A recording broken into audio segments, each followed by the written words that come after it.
오늘 말씀 우리 함께 봉독하겠습니다. 오늘 말씀 우리가 일전에 봤던 이어서 사도행전 8장 1절에서 8절 말씀까지입니다. 네, 제가 말씀을 봉독하도록 하겠습니다. 8장 1절입니다.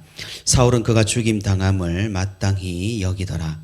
그날에 예루살렘에 있는 교회에 큰 박해가 있어 사도 외에는 다 유대와 사마리아 모든 땅으로 흩어지니라. 경건한 사람들이 스데반을 장사하고 위하여 크게 울더라. 사울이 교회를 잔멸할세 각 집에 들어가 남녀를 끌어다가 옥에 넘기니라. 그 흩어진 사람들이 두루 다니며 복음의 말씀을 전할세 빌립이 사마리아 성에 내려가 그리스도를 백성에게 전파하니 무리가 빌립의 말도 듣고 행하는 표적도 보고 한 마음으로 그가 하는 말을 따르더라. 많은 사람에게 붙었던 더러운 귀신들이 크게 소리를 지르고 나가고 또 많은 중풍병자와 못 걷는 사람이 나오니 그 성에 큰 기쁨이 있더라. 아멘. 네, 오늘도 이렇게 새벽 기도의 시간에 주님과 함께 동행하기 위해 이 자리에 나온 우리 모든 성도 여러분 진심으로 환영하고 또 축복합니다. 오늘 말씀을 듣는 가운데 우리가 함께 기도하는 가운데 하나님의 크신 은혜와 위로가 충만히 있기를 주님의 이름으로 소망합니다. 우리가 특별 새벽 기도회로 이사야서를 살펴보기 전까지 저와 함께하는 새벽의 시간에는 사도행전을 처음부터 자세히 살펴보고 있었습니다.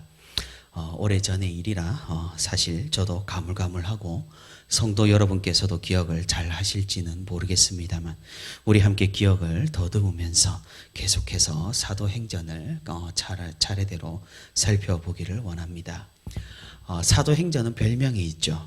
그것은 성령행전입니다. 그 말인즉슨 사도들의 역사는 성령 하나님의 역사였다라는 사실입니다. 예수 그리스도께서 모든 사역을 이루시고 승천하신 후부터 성령 하나님께서 이 땅에 강림하시고 사역하신 그 역사를 다루는 성경이 바로 오늘 우리가 읽은 사도행전입니다. 그래서 사도행전은 누가가 편지의 형식을 빌려 작성을 했지만 그 성격상 역사서의 성격이 굉장히 강합니다. 사도행전은 꽤나 중요한 성경이죠. 왜 그런가 하니 사도행전이 복음서와 서신서를 연결해주는 완벽한 가교의 역할을 하기에 그렇습니다. 사실 우리에게 사도행전이 오늘 우리가 읽은 이 말씀들이 없다고 한다면 정말로 당혹스러울 것입니다. 왜냐하면 예수님의 역사를 기록한 복음서 다음에 바로 바울들의 편지를 읽게 될 것이니까 말입니다.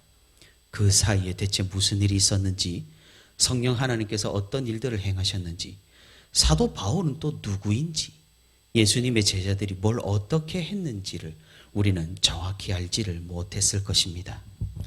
우리 하나님께서는 이 모든 것들을 우리가 이것을 알기를 원하셨습니다. 사도행전이 없었다면 우리는 아마 초대교회의 많은 것들을 상상과 유추에 의지해야 했을 것입니다. 하나님께서는 정확하신 분이시죠. 우리에게 성경을 주신 이유는 명백합니다. 우리에게 성경을 주신 이유는 우리의 구원을 위해 또한 구원받은 우리의 삶을 위해 이 성경을 주셨다는 사실입니다. 그러니 이 사도행전의 역사를 우리가 기억하는 것이 우리 구원의 필수적인 요소이며 구원받은 우리가 어떻게 살아가는지에 대한 훌륭한 귀감이 되는 것입니다. 물론 모든 성경이 우리에게 하나도 중요하지 않은 것이 없지만 사도행전이 특별하게 다가오는 것은 이런 점들 때문입니다. 사도행전을 기록한 누가는 참으로 대단한 사람이었습니다. 그는 바울과 함께 선교 여행을 다니며 어떻게 교회가 세워지고 부흥을 했는가, 복음이 어떤 방법과 방식으로 퍼지게 되었는가, 예수 그리스도께서 하신 말씀들이 어떻게 이 땅 가운데 실현되고 이루어졌는가를 기록을 했습니다. 그는 또한 초대교회에 흩어져 있던 예수 그리스도에 대한 전승들을 모아서 복음서도 집필을 했습니다. 그는 복음 전하기를 마다하지 않았습니다. 데오빌로라는 사람에게 예수 그리스도를 전하고 교회의 흥성을 전하기 위해 이 편지를 썼던 것입니다. 그것이 바로 누가복음과 사도행전입니다. 하나님께서는 이렇게 누가를 통하여서 예수 그리스도의 일생과 초대교회의 역사를 우리에게 기록해 주셨습니다. 특별 새벽 기도회를 하기 전까지 우리는 초대교회에서 7 집사가 임직을 하는 장면과 그 집사 중 한 사람인 스데반이 순교하는 사건을 면밀히 살펴보았습니다. 스데반의 순교는 참으로 고귀했습니다.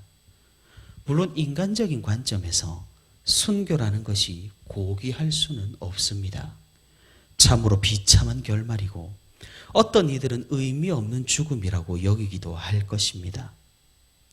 아마 스데반이 순교할 당시 초대교회 많은 사람들도 이렇게 생각했을 것 같습니다. 괜히 사람들의 심기를 건드려서 이런 교회에 대한 이런 핍박과 박해를 초래했다고 말입니다. 우리는 여기에서 어떤 용기를 얻을 수 있게 됩니다. 무엇입니까? 우리가 하는 신앙적인 행동으로, 믿음의 행동으로 사람들에게 비난을 들을 수 있을지라도 그것이 하나님의 인도하심이나 하나님의 섭리일 수 있다라는 사실을 말입니다. 우리가 죄를 짓는 것이 아니라면 우리의 믿음으로 우리가 받는 핍박은 그리스도를 위한 것이라고 예수님께서도 우리에게 말씀을 하셨습니다. 그러니 스데반의 순교, 스데반의 죽음은 고귀한 죽음입니다. 왜 그렇습니까?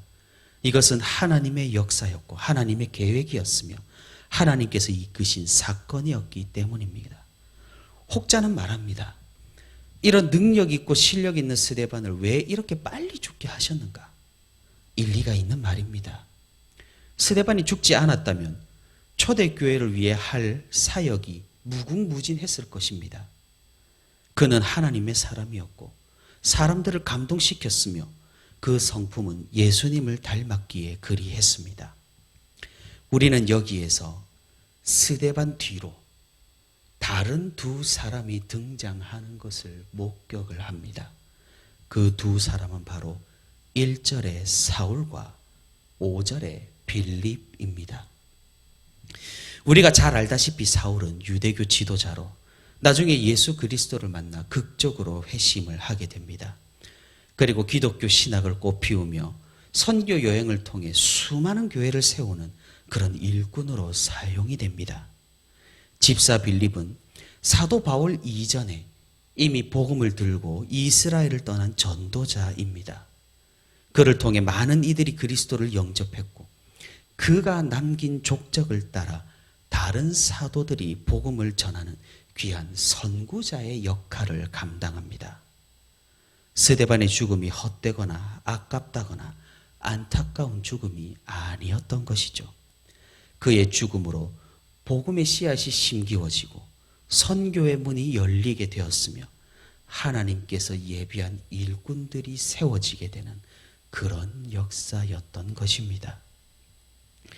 이 당시 초대교회 사람들은 좀처럼 예루살렘을 떠나지를 않았습니다.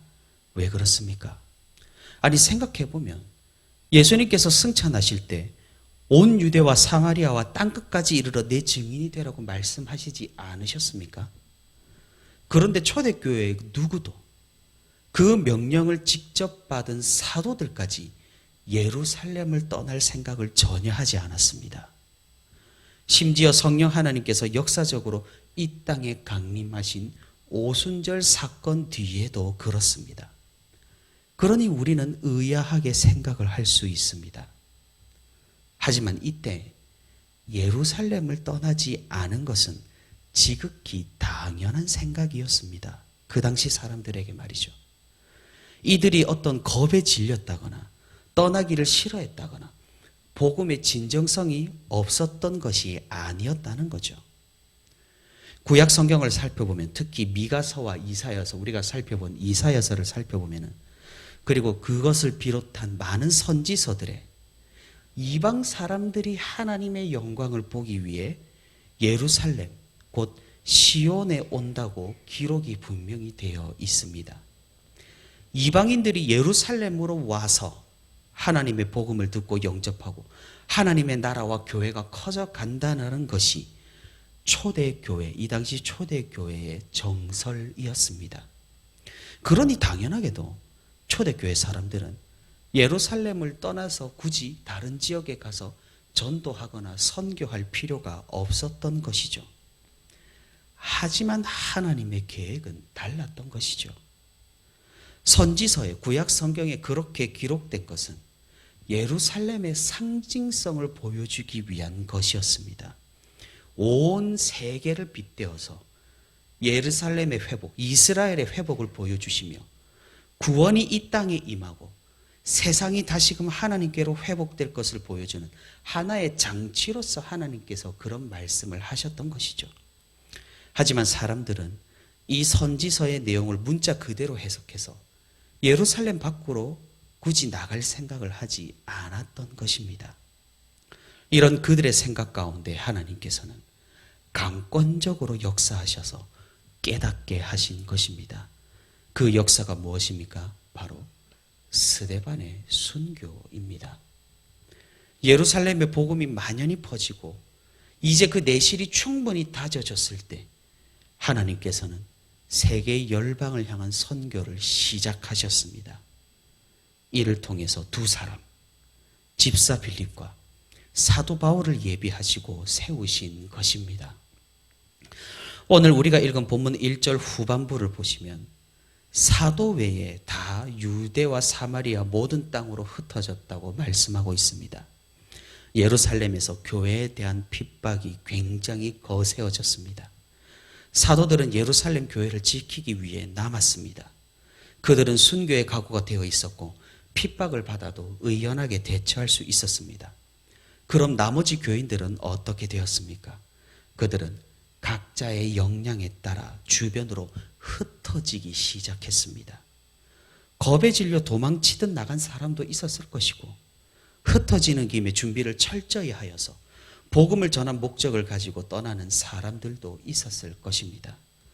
어찌되었든 어떤 목적이었든 하나님께서는 이렇게 복음을 전파하고 계신 것입니다. 이런 복음 전파는 가장 먼저 사마리아를 향합니다. 우리는 사도행전 1장 8절의 말씀을 기억합니다. 어떤 말씀이죠? 오직 성령이 너희에게 임하시면 너희가 권능을 받고 예루살렘과 온 유대와 사마리아와 땅끝까지 이르러 내 증인이 되리라 하시니라. 예루살렘과 온 유대와 그 다음이 어디입니까? 사마리아입니다.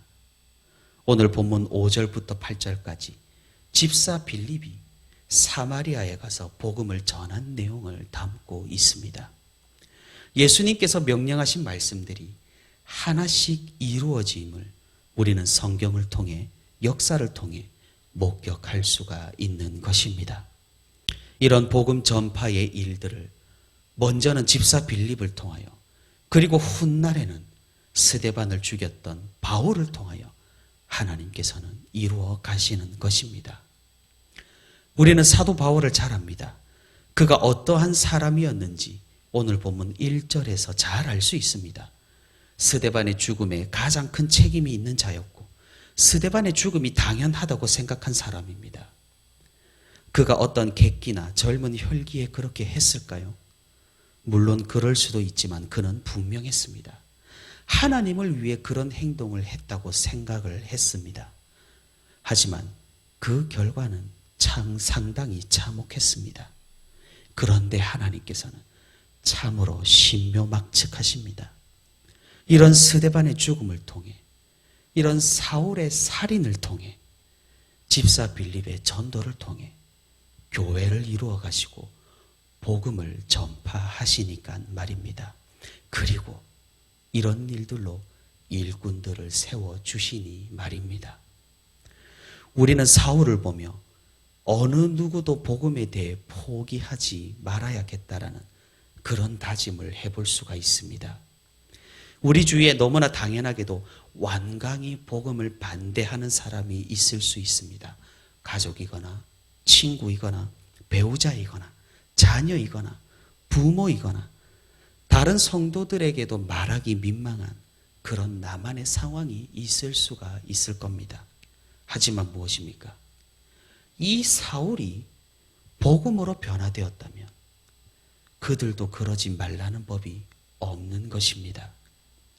오히려 복음을 완강히 반대하는 사람들이 회심하여서 복음을 위해 목숨을 내어놓는 그런 경우가 역사에 수많이 등장합니다. 마찬가지입니다. 그 사람은 안 된다. 우리 인간의 관점입니다. 하나님의 관점은 아닙니다. 하나님께서는 하십니다. 스데반의 순교에서도, 바울의 회심에서도, 빌립의 헌신에서도 하나님께서는 하셨습니다. 사랑하는 성도 여러분, 우리는 지금 위대한 역사의 한 획을 그은 성경의 사건을 살펴보았습니다. 선교의 시작이고 바울의 출발이고 빌립의 복음 여행을 우리는 한눈에 담았습니다. 여기에서 우리가 무엇을 더 살펴볼 수 있어야 하겠습니까? 바로 하나님의 관점입니다. 창조주이신 하나님께서는 못할 것이 없으십니다. 우리의 모든 상황과 환경을 통하여서 그분은 그분의 뜻을 이루어 나가심에 거리낌이 없으십니다. 그러니 무엇입니까? 우리의 믿음입니다. 주님께서 우리를 그분의 뜻대로 이루어 주실 것이라는 그 믿음. 비록 인간의 관점에서 우리가 불행해 보인다 하더라도, 고통스럽다 하더라도, 우리의 일들이 잘 풀리지 않는다고 할지라도 주님께서 이 모든 것들을 선으로 이루실 것이라는 그 믿음, 이 믿음이 우리에게 필요한 것입니다. 오늘도 우리는 역사를 한 줄 써가면서 하루를 살아갈 겁니다. 의미 없는 날이 없고 의미 없는 삶이 없습니다. 하나님께서는 이 모든 날들을 하나씩 더하사 그분의 뜻을 이루시고 우리의 모든 것을 통하여 그분의 섭리를 이끌어내십니다. 우리는 잠잠히 그분의 역사를 믿으며 그분의 임재를 기다리며 그분의 일하심에 동참하며 믿음으로 살아갈 수 있기를 바랍니다. 오늘도 이 믿음 안에서 그 동행함 가운데 오늘 하루를 살아가는 저와 우리 부천시민교회 모든 성도가 되기를 주님의 이름으로 소망합니다.